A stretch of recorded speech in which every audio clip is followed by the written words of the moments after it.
अस्सलामु अलैकुम वरहमतुल्लाहि वबरकातुहू। मुहतरम सामईन, उम्मीद करता हूँ तमाम कुरान करीम सुनने वाले सीखने वाले खैरत व आफियत से होंगे। अल्लाह ताला हर मुसलमान को सेहत, सुकून और तंदुरुस्ती अता फरमाए। मुहतरम सामईन, आज की हमारी वीडियो का उन्वान है तिलावत कुरान करीम के मुरव्वजा 3 तरीके। हमारे यहाँ तिलावत कुरान करीम को 3 अंदाज पर डिवाइड किया जाता है, 3 तरीक़ों पर इसको तकसीम किया जाता है। आज की इस वीडियो में, आज के इस लेक्चर में हमने सीखना है कि वो तरीके कौन कौन से हैं। हर एक की डेफिनेशन आपको बताई जाएगी और हर एक अंदाज पर, हर एक तरीके पर थोड़ी थोड़ी सी तिलावत भी की जाएगी।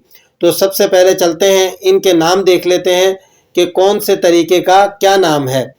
एक तरीका तिलावत को तरतील कहा जाता है। कुरान करीम के एक तरीका तिलावत को हम कहते हैं तरतील और दूसरे का नाम है तदवीर। पहले का नाम था तरतील, दूसरे का नाम है तदवीर और तीसरा तरीका तिलावत को हदर कहते हैं। तीसरे तरीके में, तीसरे अंदाज पर पढ़ने को हम क्या कहते हैं?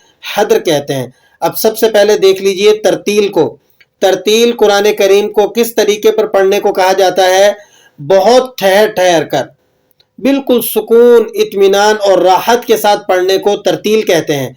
जिस तरह उमूमन महफिलों में और मजलिसों के शुरू में जो कुरान करीम पढ़ा जाता है, इस अंदाज में पढ़ने को हम तरतील कहते हैं। अब थोड़ी सी आपको तिलावत भी करके बता देते हैं, सुन लीजिए। बिस्मिल्लाहिर्रहमानिर्रहीम। सिबगतल्लाह वमन अहसनु मिनल्लाहि सिबगा वनहनु लहु आबिदून।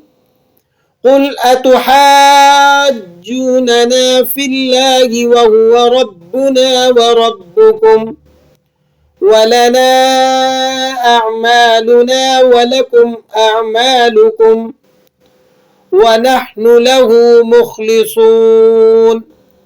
इस अंदाज में पढ़ने को तरतील कहते हैं। दूसरा तरीका तिलावत का तदवीर कहलाता है। तदवीर कहते हैं दरमियाने और मुतवस्सित अंदाज में कुरान करीम पढ़ने को।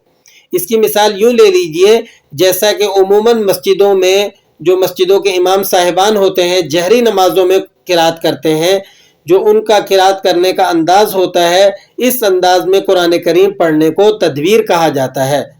इस अंदाज पर भी आपको थोड़ी सी तिलावत करके बता देता हूँ, सुन लीजिए। बिस्मिल्लाहिर्रहमानिर्रहीम। अल्हम्दुलिल्लाहि रब्बिल आलमीन अर्रहमानिर्रहीम मालिकी यौमिद्दीन। इस अंदाज में पढ़ने को तदवीर कहा जाता है। तीसरा तरीका तिलावत का हदर कहलाता है। हदर कहते हैं कुरान मजीद को थोड़ा सा तेज़ पढ़ना, ठीक है, थोड़े से तेज़ अंदाज में पढ़ना, रफ्तार के साथ पढ़ने को हदर कहा जाता है। मसलन जिस तरह तरावीह में कुरान मजीद पढ़ा जाता है रमज़ानुल मुबारक के महीने में, इस अंदाज में पढ़ने को हदर कहते हैं। लेकिन इस बात में खुसूसी ख्याल रहे कि मखारिज और उनकी सिफ़ात का भरपूर अंदाज में ध्यान रहना चाहिए। अक्सर कुर्रा इकराम इसके अंदर गफलत बरत जाते हैं और तरावी जल्दी ख़त्म करने के चक्कर में कुरान करीम की मखारिज और सिफ़ात का ध्यान नहीं रखते। इस तरीक़े अंदाज को भी थोड़ा सा सुन लीजिए, तिलावत समाअत फरमाएँ। बिस्मिल्लाहिर्रहमानिर्रहीम।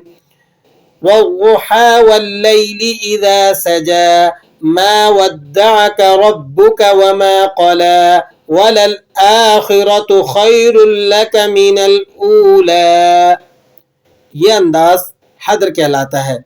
अब चलते हैं हमारी वीडियो के लास्ट सेक्शन की तरफ। हमारी वीडियो का लास्ट सेक्शन है होमवर्क के नाम से।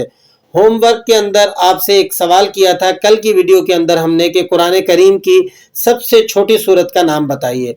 तो उसका हमारे एक व्यूवर्स ने जवाब दिया है। हमने उनके जवाब को कैप्चर करके अपनी वीडियो में आज शाया भी किया है। आज की वीडियो में आपसे जो सवाल है वो ये है कि कुरान करीम के सबसे पहले हाफिज कौन से सहाबी थे, उनका नाम बताइए।